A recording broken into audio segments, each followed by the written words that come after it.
नमस्कार मित्रांनो, पुरोगामी महाराष्ट्र, छत्रपती शिवरायांचा महाराष्ट्र, महात्मा ज्योतिबा फुलेंचा महाराष्ट्र आणि डॉक्टर बाबासाहेब आंबेडकरांचा आणि संत गाडगे बाबांचा हा महाराष्ट्र. तुम्हाला प्रश्न पडेल की मी एवढ्या लोकांची नावं का घेतले, कारण या सगळ्या लोकांनी आपल्याला पुरोगामी विचार दिला, धार्मिक कर्मकांडांपासून वाचण्याचा विचार दिला. डॉक्टर बाबासाहेब आंबेडकरांनी आपल्याला संविधान दिलं आणि हे सगळं घेऊन आज या महाराष्ट्रामध्ये काय घडतंय, तर एका भंगार बोगस भोंदू बाबाच्या नादी लागलेले राजकारणी आपल्याला दिसत आहेत. आणि या नालायक भोंदू बाबाचे इतके बोगस व्हिडिओ आता समाजासमोर येत आहेत की आपल्याला लाज वाटेल की आपण कुठल्या महाराष्ट्रामध्ये जगतोय. छत्रपती शिवाजी महाराजांचं नाव घेतल्यावर स्वाभिमानाने आपला ऊर फुलून येतो. डॉक्टर बाबासाहेब आंबेडकरांचं, संत गाडगे बाबांचं, महात्मा ज्योतिबा फुलेंचं नाव घेतल्यावर, राजर्षी शाहू महाराजांचं नाव घेतल्यावर आपले छाती अभिमानाने फुगते. आणि त्या महाराष्ट्रामध्ये या सगळ्या महामानवांचे नाव घेणारे एका भंगार भोंदू बाबाच्या चरणी पडलेले असतात. बरं, या भोंदू बाबांनी काही गुप्तधन काढून देतो, काही चमत्कार दाखवतो, इथपर्यंत ही काही केलं असतं तरी आम्ही अंधश्रद्धा असणारे हे सगळे भंगार लोक म्हणून सोडले असतं. परंतु हा नालायक व्यक्ती आपल्या महाराष्ट्राच्या माता भगिनींसोबत नालायकपणा करतो, त्यांच्यावर बलात्कार करतो, त्यांच्या अंधश्रद्धेचा गैरफायदा घेतो आणि त्याचे व्हिडिओ महाराष्ट्रभर पसरतात. आणि हे सगळं झाल्यानंतर असल्या नालायकाला चिरडून टाकण्याऐवजी त्याला वाचवण्याचा प्रयत्न होतो. हे या महाराष्ट्राचं सगळ्यात मोठं दुर्दैव आहे. गुन्हा करणारा त्याच ठिकाणी जोपर्यंत तुम्ही ठेचणार नाही तोपर्यंत या महाराष्ट्रामध्ये हे असले प्रकार होतच राहतील. आणि त्याला ठेचण्याऐवजी त्याला वाचवण्याचा प्रयत्न केला जातो. आणि या सगळ्या गोष्टींमागे राजकीय वरदहस्त असतो. हे किती घृणास्पद, निंदनीय आणि निषेधार्ह आहे हे आपण समजून घेतलं पाहिजे. काय आहे हे प्रकरण? तर एक भोंदू बाबा, स्वतःला देवाचा अवतार समजणारा. आता कोणी त्याच्याबद्दल श्रद्धा ठेवावी नाही ठेवावी याबद्दल आपण बोलू शकत नाही, कारण हा ज्याच्या त्याच्या श्रद्धेचा प्रश्न आहे. परंतु जर एखादा व्यक्ती इतका नीच अवलाद असेल तर तुम्ही श्रद्धा ठेवावी की नाही हा प्रश्न आपण स्वतःला विचारला पाहिजे. त्या राज्य महिला आयोगाच्या सन्माननीय रुपालीताई चाकणकर, नुसत्या बोंबलून बोंबलून बोंबलून राजकीय पद मिळवलेल्या या बाई, काय यांचं या महाराष्ट्राला कॉन्ट्रीब्युशन आहे ते त्यांच्या पक्षालाच माहिती. आणि ही बाई राज्य महिला आयोगाची अध्यक्ष बनली. महिलांवरती अन्याय झाले, अत्याचार झाले, एका डॉक्टर भगिनीनी आपला जीव दिला आणि त्या बाईची इब्रत रस्त्यावरती आणणारी ही बाई आणि आता ही धमक्या देते की कायद्याच्या चौकटीत राहून आम्ही कारवाई करू माझ्या विरुद्ध बोलणाऱ्यांची. मी महिला आहे म्हणून मला टार्गेट केलं जातं. अरे रुपाली चाकणकर बाई, तू महिला आहे म्हणून तुला टार्गेट नाही करत आहे. तुझी अक्कल ठिकाण्यावर आण. तू राज्य महिला आयोगाची अध्यक्ष आहे आणि त्या पदावर बसून तू ज्या बाबाचे पाय धुते, ते पाय धुतल्यानंतर ते पाणी पिली की नाही आम्हाला माहित नाही, पण ज्याची तू सेवा करते, ज्याला तू केक भरवते, ज्याच्या सोबत तू फोटो काढते, ज्याच्यासाठी तू छत्री पकडते, तो भंगार व्यक्ती महिलांवर अत्याचार करतो. आणि त्याला वाचवण्याचा प्रयत्न राज्य महिला आयोगाच्या अध्यक्षपदी बसून जर तू करत असशील तर यापेक्षा नालायकपणा या राज्यामध्ये असू शकत नाही, या देशामध्ये असू शकत नाही. आणि तू काय शिकवते?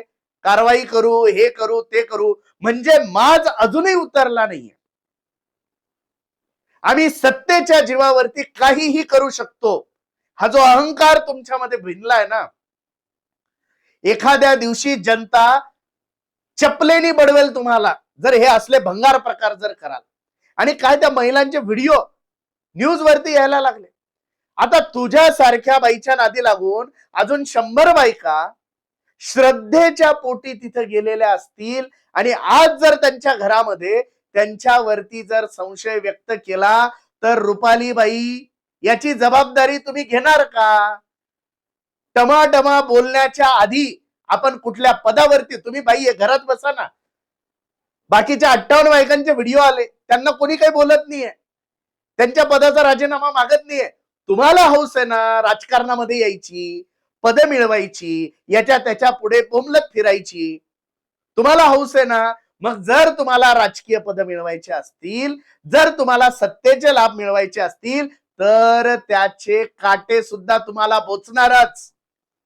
मग तुम्ही कसं काय म्हणू शकता मी महिला आहे म्हणून मला टार्गेट केल्या जाते? मग महिला आहे म्हणून पदही मिळवले ना तुम्ही. महिला आयोगाच्या अध्यक्ष का म्हणून बनल्या? महिला आहे म्हणूनच बनल्या ना. मग जर महिला आहे म्हणून सत्ता मिळवतात, जर महिला आहे म्हणून अहंकार मिरवतात, जर महिला आहे म्हणून सत्तेचा दुरुपयोग करतात, तर आता तुमच्या सन्माननीय गुरुमाऊली त्यांचे, अरे त्या बावळटाची तुलना पांडुरंगाशी करणारी बाई आहे तू, आणि तुला बोलायचं नाही या महाराष्ट्राने, आणि महाराष्ट्रावर कारवाई करणार का? करा कारवाई, तुमच्यात काय दम आहे. पहिले स्वतःची आबरू वाचवा. पळता भुई थोडी झालीये, महाराष्ट्रात फिरणं बंद होईल अजून बाकीचे व्हिडिओ समोर आले तर, आणि आम्हाला शिकवता. आणि हे सगळं झाल्यानंतर फरार होतात, राजीनामा द्यायचं जीवावर येतं. आजकालच्या राजकारण्यांना झालंय काय? नैतिकता नावाची गोष्ट विकली का तुम्ही? का तीही बुधवार पेठेत नेऊन ठेवली? एकदा विचारा ना स्वतःला. राजकारणामध्ये, समाजकारणामध्ये जेव्हा तुम्ही काम करत असतात, तेव्हा जर तुमच्यावरती, तुमच्या रिलेटेड लोकांवरती जर आरोप झाले, इथं तर आरोप नाहीच आहे, ढळ पुरावे, सीसीटीव्ही फुटेज आहे, तुमचे फोटो आहेत, हे एआयनी बनवलेले म्हणता येणार नाही. आणि असं असताना राजीनामा द्यायचं जीवावर येतं. आणि मग देवेंद्र फडणवीसांसारख्या, देवेंद्र फडणवीसांबद्दल आपले वैचारिक विरोध असतीलही, देवेंद्र फडणवीस यांच्या पक्षाबद्दल आपले वैचारिक विरोध असेलही, तरी सुद्धा या देवेंद्र फडणवीसांनी किमान आपलं चरित्र आणि राजकारणातली नैतिकता जपण्याचं काम केलंय. सत्ता मिळवण्यासाठी त्यांनी राजकीय खेळ केले असतील, परंतु असले भंगारपणा त्यांनी केलेला नाही. आणि ते मुख्यमंत्री असताना तुम्ही असले धंदे करतात, आणि राजीनामा मागितल्यानंतर तुम्हाला जीव जातो राजीनामा द्यायला. बरं, राजीनामा देताना तुम्ही असं पत्र देताय जसं सन्मान चाललाय तुमचा, हसत. लाज वाटायला पाहिजे या सगळ्या गोष्टींची. आणि आता हे सगळं झाल्यानंतर सगळ्याच राजकारण्यांचे फोटो त्यांच्यासोबत येत आहेत, तेव्हा तुम्ही आता म्हणणार मी एकटीच का फोटो काढायला गेलेली होती, सर्वांचेच त्यांच्यासोबत फोटो आहे. अरे बाबा, फोटो असणे, पाय धुताना व्हिडिओ असणे, याच्यात फरक आहे. श्रद्धा म्हणून एखाद्या व्यक्तीकडे जर कोणी घेऊन गेलं तर तिथे तात्पुरतं बसून फोटो काढणे आणि वारंवार त्याच्या आश्रमामध्ये जाणे, त्याच्या संस्थेवरती पद मिळवणे, त्याच्या संस्थेच्या व्यवहारामध्ये लुडबुड करणे, त्याच्या घरातले व्यक्ती तुमच्या घरात येऊन राहणे, या सगळ्या गोष्टी काय आहे रुपाली चाकणकर बाई? देवेंद्र फडणवीसांच्या घरी या खरातचा कोणी नातेवाईक राहत नाही. देवेंद्र फडणवीस या खरातचे पाय धुवायला जात नाहीत. एकनाथ शिंदे यांचे फोटो आहेत, परंतु ते खुर्चीवर बसलेले आहे. मंत्रालयामध्ये म्हणा किंवा कुठे म्हणा, या लोकांना भेटायला कित्येक महाराष्ट्रातले लोक जातात. आणि जसं तुम्ही सांगता की 4 वर्षापूर्वी माझे हे सगळे फोटो व्हिडिओ आहे, आणि 4 वर्षांपूर्वी मला माहित नव्हतं की आपल्यासोबत राहणारा व्यक्ती पुढे जाऊन हे करेल, मग त्याच्या संस्थेच्या पदावरती तुम्ही का राहिल्या? राज्य महिला आयोगाच्या अध्यक्ष असताना, जबाबदार पदावरती या महाराष्ट्राच्या असताना तुम्ही असल्या बंधुबाबाच्या नादी का लागल्या?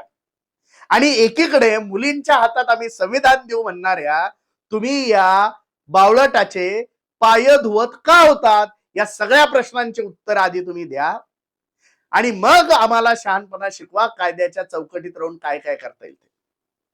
आणि हा व्हिडिओ, माझी विनंती आहे सगळ्या बघणाऱ्यांना, इतक्या लोकांना शेअर करा की या रुपाली चाकणकरने हा व्हिडिओ बघितला पाहिजे. अरे लाज वाटते, लाज, की तुमच्यासारखे दलिंदर लोक आम्ही सत्तेच्या शीर्षस्थानी बसवतोय. हो, आम्हीच बसवतोय. तो म्हणाल मी काय लोकांमध्ये निवडून आले, तुमची लायकी सुद्धा नाही निवडून यायची, पण ज्यांना निवडून दिलं ना त्यांनी तुमच्यासारखे डोक्यावरती बसवले आमच्या, याची सुद्धा आता आम्हाला लाज वाटते. आणि हे सुद्धा देवेंद्र भाऊ फडणवीसांना कळालं पाहिजे की कोणाला तुम्ही वर नेताय सत्तेसाठी, कोणाला तुम्ही डोक्यावरती घेताय. हे असले सगळे भंगार थिल्लर चाळे करणारे सगळ्यात पहिले या महाराष्ट्राने तुडवले पाहिजे. त्याच्याशिवाय हा महाराष्ट्र छत्रपती शिवाजी महाराजांचा सुतासारखा सरळ महाराष्ट्र होणार नाही. हा व्हिडिओ जर तुम्हाला आवडला असेल तर जास्तीत जास्त लोकांपर्यंत पोहोचवा. कारण हे हे हे जे चाळे आहेत ना या महाराष्ट्रामध्ये, हे आता कुठेतरी बंद झाले पाहिजे आणि हे भंगार कामं बंद झाले पाहिजे. नाहीतर उभ्या महाराष्ट्राला लाज आणणारे हे लोक आहे, हे उद्या महाराष्ट्राला विकतील. हे उद्या आपल्या माता बहिणींचे अब्रू चव्हाट्यावरती आणतील. त्याच्यामुळे या लोकांपासून दूर राहणं आणि यांना या राजकारणातून कायमच संपवणं हेच खरं तर महाराष्ट्राचं कर्तव्य आहे. त्यामुळे हा व्हिडिओ सगळ्यांपर्यंत पोहोचवा आणि असेच नवनवीन व्हिडिओ जर तुम्हाला बघायचे असतील तर आमच्या या चॅनलला सबस्क्राईब करायला विसरू नका. धन्यवाद.